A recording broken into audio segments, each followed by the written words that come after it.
Pakinggan po natin ang mensahe ng ating punong lungsod ng Pasig. Mga kasama, palakpakan po natin Mayor Vico Soto. Salamat, Sir Ma'am Jeline. Grabe yung mga department heads natin ngayong umaga, lalo na yung nag-prayer. Ang galing nung nag-prayer.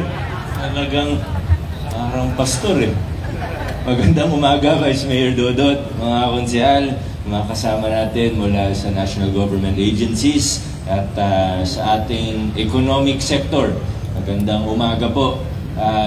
Sir Rodel, yung mga napag-usapan natin ng TODA, yung mga bumisita, kasama kayo. Huwag nating kalimutan na. At yung terminal natin, kung 90 yung TODA natin, ko alam kung ilang daan yung terminal natin, huwag nating kalimutan na isa-isa nating balikan.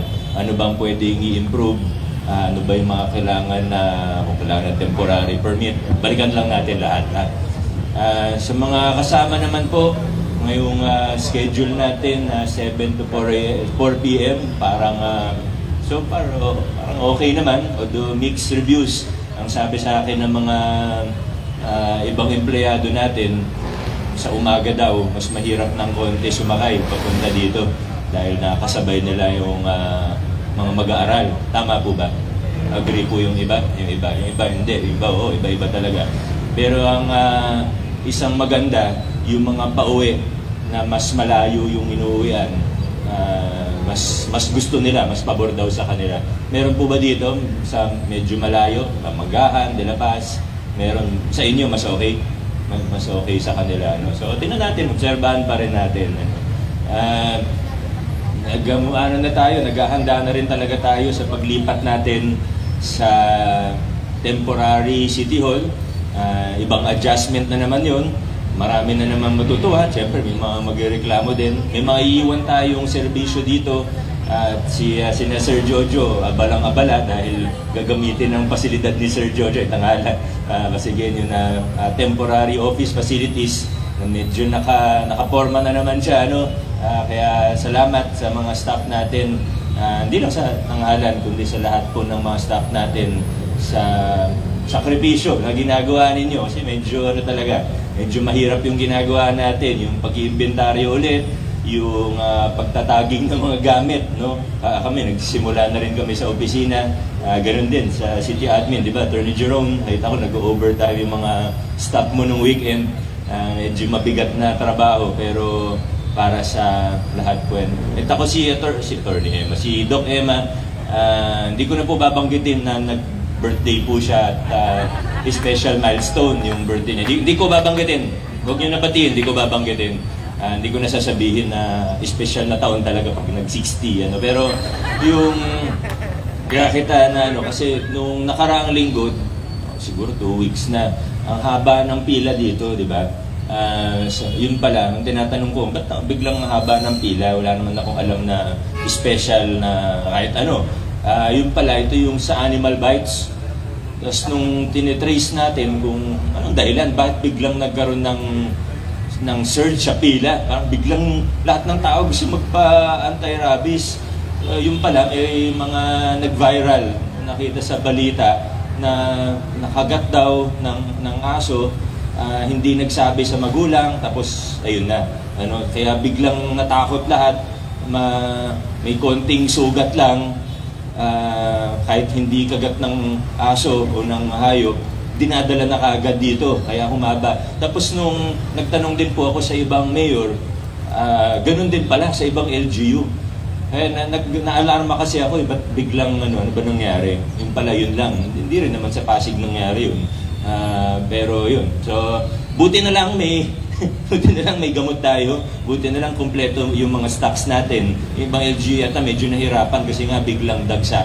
Yun nga lang, parang paubos na rin yung stock natin sa sobrang dami ng nagpabakuna.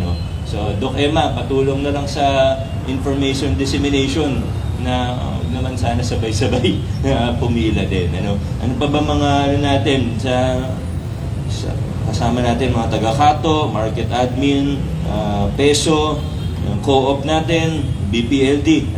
Okay naman po tayo sa BPLD. Laging above target naman ng BPLD natin. Maraming salamat po sa inyo. sa Toro, City Bet. Yun lang po. Yun lang po muna. Maraming salamat sa ating lahat. Adjourn na po tayo. Magandang umaga po.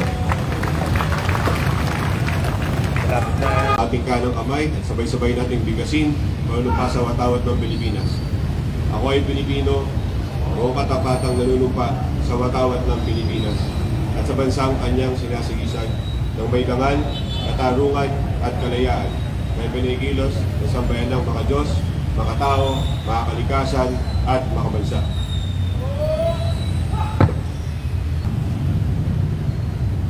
Itaas po natin ating kanang kamay.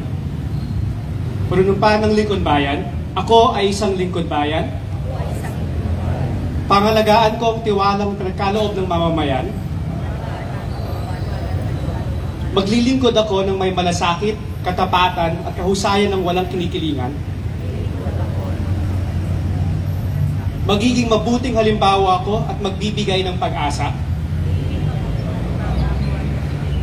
at inspirasyon sa aking kapwa lingkod bayan. Nilinangin ko ang aking sariling kakayahan upang sa lahat ng panahon at mapaglingkuran ko ng buong kahusayan ng sambayanan. Hindi ako makikibahagi sa mga katiwalian sa pamahalaan. Pipigilan at siwalat ko ito sa pamamagitan ng tamang angkop na pamamaraan. Isa sa buhay ko ang aking lingkod bayan maka-Diyos, makatao, makakalikasan, at makabansa. Tutugon ako sa mga hamon ng makabagong panahon, tungo sa adhikain ng matatag, maginhawa, at panatag ng buhay. Sa mga tungkulin ng hangarin ito, kasinawa ako ng may kapal.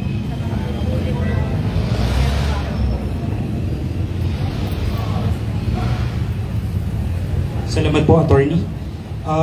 For this week po, sinaselebrate po natin for week 2 ang Safe Motherhood Week. Kaya Miss Jeline, Happy Mother's Day po. At sa lahat po ng mga nanay po nandito po ngayon, Happy Mother's Day po. Ang Safe Mother Week po ay ginuginita dahil sa Proclamation number 200 series of 2002. Gayon din po ang National 4-H Club Week under Proclamation number 196 series of 1967. And on May 13, ang Housing and Land Use Regulatory Board under Executive Order number 90 series of 1986. And on May 17, na-reorganize po ang Department of Agriculture under the Presidential Decree number 461 series of 1974. At para naman po sa napakahalagang paalala, meron po tayong tender juicy hotdog para sa unang 500 na kawani ng gobyerno. Okay, maraming salamat po sa mga departamento na nangasiwa sa maikling programa na ito mula po sa economic sector. Ako po si Troy Sunga, ang Officer in Charge ng Cooperative Development Office. At ako naman po si Ms. Janine Sison Lopez mula po sa Pasig City Public Employment Service Office. At kami po ang mga naging guro ng palutuntunan ngayong umaga. Maraming salamat po.